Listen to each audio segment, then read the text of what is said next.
Hello and welcome everyone. Welcome back to another video on the boundary line. This T20 World Cup just keeps giving, and yet another Sunday, yet another blockbuster Sunday, because Nepal and England के बीच में का जो match है वो आपने देख ही लिया होगा. It was a blockbuster of a match. It was almost that Nepal just clinched that win away from England, but then it was not to be for them for the final 2 overs of both the innings which went against them. उसकी बात करेंगे, लेकिन ये हम लोगों को मान लेना चाहिए कि T20 वर्ल्ड कप में या T20 फॉर्मेट में एज सच ऐसी कोई भी टीम नहीं है जिसको आप अंडरडॉग बोल सकते हो. कोई भी टीम अपने दिन उठ सकती है, परफॉर्म कर सकती है, और ये जो फॉर्मेट इस तरीके का है, इसमें आपको कोई भी टीम अंडरडॉग नहीं बनेगी. वो कोई भी टीम आपको जिता सकती है, कोई भी टीम आप हार सकते हो. ऐसा आप श्योर शॉट में नहीं बोल सकते हो कि ये टॉप लेवल की टीम है जो टेस्ट क्रिकेट खेलती है तो इनको ज़्यादा एक्सपोजर है क्रिकेट का, तो इसीलिए वो टीम ज़्यादा ये मैच श्योरली जीत जाएगी. सो यही हुआ आज. पहले तो मैच शुरुआत हुई चेन्नई में अफगानिस्तान और न्यूजीलैंड के बीच. अफगानिस्तान ने एज़ यूजुअल, जैसे आजकल तो वो हम अफगानिस्तान को लोग एक बी टीम या सी टीम मानते भी नहीं है. वो front line test playing nations को बहुत अच्छे से खेलती आ रही है इतने सालों में. आई थिंक ये जितने भी एसोसिएट नेशंस है उसमें से अफगानिस्तान है जो सबसे बेस्ट टीम मानी जाती है, बट ये साल तो सभी कमाल कर रहे हैं. तो अफगानिस्तान ने 183 बनाए, 182 बनाए in Chennai. It was a good wicket, not particular Chennai wicket where IPL में हम देखते हैं कि ज़्यादा रन नहीं बनते. गुलबदीन नईब ने बहुत अच्छी इनिंग खेली, 63 रन्स मारे उन्होंने. उसके बाद न्यूजीलैंड ने वो ऐसे हम बोल सकते हैं कि इजीली वो जीत लिया, लेकिन एक अच्छी फाइट पुटअप करी, 18 ओवर्स तक उनको खींचा. अफगानिस्तान ने बॉल के साथ भी अच्छी शुरुआत करी. दूसरे ही ओवर में फिन एलन का विकेट चटका लिया था, जो कि बहुत ही अग्रेसिव माने जाते हैं. हमने देखा इंडिया के सामने वो क्या कर सकते हैं, लेकिन today Seifert stepped up and Glenn Phillips help them with crucial 45, and then Seifert was playing a good knock today of 68 runs, so that got them over the line. And but not to say Afghanistan would be another cracker of a team in that group.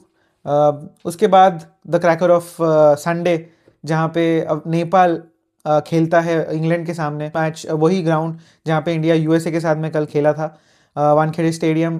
तो toss England जीतता है और वो batting करने का decide करता है. The wicket look much better than yesterday today. I don't know if it was the same strip which was used yesterday और not, but it look much better from the word go. Yes, दूसरे ही over में Salt out हो जाते हैं. 5 run पे पहला wicket खो देता है इंग्लैंड. लेकिन विकेट जो है, अगर आप देखो सब बैटर्स जो उस पर खेल रहे थे, स्पेशली हैरी ब्रूक और जेकब बेथल जो उनके सुपरस्टार बनने वाले, mark my words, Jacob Bethell is going to be one key and most valuable player for England in the coming years. Jacob Bethell एक 50 लगाते हैं, हैरी ब्रूक एक 50 लगाते हैं, तो उसकी वजह से उनका स्कोर 180 के पास जाता है. लेकिन Nepal will be kicking themselves for the last 2 overs which they bowl. Yes, they picked 2 crucial wickets in those last 2 overs, 19th and the 20th over as well, but they gave 12 runs and 21 runs in the last over, where Will Jacks took it away from them, where he scored 21 runs. 3 छक्के मार दिए उन्होंने उस last over में. अगर वो वहाँ पे 10-12 ओवर का भी 10-12 रन का भी ओवर आ जाता, तो I think the match could have been different and it could have gone a different direction. Obviously cricket तो हम हमेशा बात करते हैं, तो बट ये एक जो मोमेंट होता है जब पूरा जो क्रिकेटिंग वर्ल्ड है, फ्रिटर्निटी है, एक्सेप्ट फॉर इंग्लैंड, या जो टीम उस टीम को फेवर करने, जो फैंस उस टीम को फेवर कर रहे होते हैं या उस टीम के फैंस होते हैं, उसके अलावा सब लोग जो है वो दूसरी टीम को सपोर्ट करते हैं. जब इतनी क्लासिकल क्रिकेट आप खेल के दिखाते हो, स्पेशली आपकी कंट्री में इतनी फैसिलिटीज़ नहीं है इन स्पेशली कंपेयर टू इंग्लैंड. जैसे अभी भी श्रीलंका और आयरलैंड का मैच चल रहा है, जहाँ पे हो सकता है कि आयरलैंड भी श्रीलंका को हरा दे, बट आयरलैंड के पास हमको सबको पता है एज अ कंट्री फैसिलिटीज़ बहुत कंफर्टेबल है. बट नेपाल, हम एज अ कंट्री हम उनको जानते हैं कि वो इतनी कंफर्टेबल फैसिलिटीज़ जो इंग्लैंड के प्लेयर्स के पास होती है, या इंडियन प्लेयर्स के पास होती है, जो ऑस्ट्रेलियन प्लेयर्स के पास होती है, या न्यूजीलैंड के प्लेयर्स के पास होती है, उतनी फैसिलिटी आप नेपाल में अभी तक एज अ कंट्री आप नहीं. एक प्रोग्रेसिंग कंट्री है, बहुत अच्छा कर रहे हैं, हम देख रहे हैं. अमी छाने जो इनके बॉलर है वो काफ़ी साल से अच्छा कर रहे हैं, लेकिन बिट्स एंड पीसेस में अच्छा कर रहे हैं. लेकिन आज जो उन्होंने करके दिखाया, अगर वो मैच वो जीत जाते, I was so rooting for Nepal, but it was not to be. उन्होंने 185 चेस करते वक्त जो स्टार्टिंग में ही स्टेटमेंट दिया कुशल बुरतेल ने, जिस तरीके से शुरुआत की, पहले ही 2-3 ओवर में cracking force like through the covers, through point, जो उन्होंने फोर्स मारे हैं, जो शॉट्स मारे हैं, amazing. Like I mean It didn't look like it was an associate nation playing against England. It looked like it was a classical batter.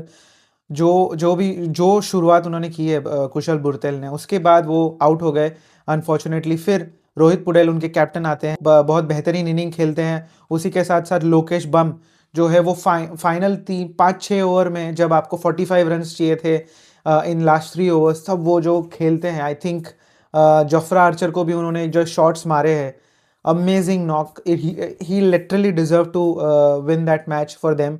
But जो I think 19th over का last ball होता है, उसमें एक wicket चला जाता है, तो उनके वो विकेट के साथ साथ मुझे लगता है थोड़ा मोमेंटम भी शिफ्ट हो जाता है इंग्लैंड की तरफ। क्लैप फॉर सैम करन, जो जिस हिसाब से उन्होंने लास्ट ओवर डाली, उन्होंने फील्ड सेट करी, बहुत ही सिंपल रखा, बहुत सारा कम्युनिकेशन किया। ऑब्वियसली हैरी ब्रुक और जॉस बटलर के साथ बहुत सारा कम्युनिकेशन बीच बीच में कर रहे थे। बट वो इतना अंडर प्रेशर उन्होंने जो ओवर डाला है, वो एक ही लाइन पे स्टिक करे, एक ही लेंथ पे स्टिक करे कि मुझे यॉर्कर लेंथ डालनी है, क्योंकि मैंने सारे फील्डर सामने और लेग साइड पे पीछे रखे हैं। अगर उनको मारना है तो उनको कुछ इनोवेटिव करके ऑफ साइड में स्क्वायर मारना पड़ेगा, या सूर्य कुमार जैसे सुपला शॉट करके कुछ खेलना पड़ेगा। वो सोच शायद नेपाल के बैटर को नहीं हुआ कि आप पीछे मार दो या आप ऐसे साइड में हट के ऊपर से कट लगा दो, बिकॉज वो बिल्कुल ही ब्लॉक होल में डाले जा रहे थे। वो सोच रहे थे अपने आप को कि आप सीधा ही खेलो। But it was amazing over by Sam Curran to keep his nerves there. But full marks to Nepal. And as I was telling about yesterday about USA and even Netherlands, how they played against Pakistan, this does not have any underdogs, does not have any weaker teams. All the teams are here to compete equally. That's what Nepal has shown, and the kind of cricket they have played, it is amazing. And I wouldn't be surprised if there are 1 or 2 associate nations playing the semi-finals there in this World Cup, if not lesser than that, because the kind of cricket they are playing. Almost Netherlands beating Pakistan, USA almost clinching that win against India, and now Nepal almost clinching that win against England. So it is just refreshing to see. It is refreshing to see that the cricket is in good hands for the future.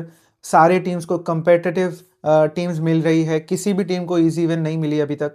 किसी भी team अभी तक I think 5 या 6 matches हो चुके हैं, लेकिन किसी भी टीम को इजी विन यहाँ पर नहीं मिली। I think the easiest win I would say would when to West Indies, जो स्कॉटलैंड के साथ खेला। अदरवाइज वो भी मतलब ठीक ठाक ही था। More matches to come and cover for us as well. It feels nice to cover such matches when ऐसे क्रैकर ऑफ कॉन्टेस्ट होते रहते हैं। तो we'll be back with another videos. Do let us know what do you feel, how did Nepal fare in that match, and do let us know what do you like to see from us.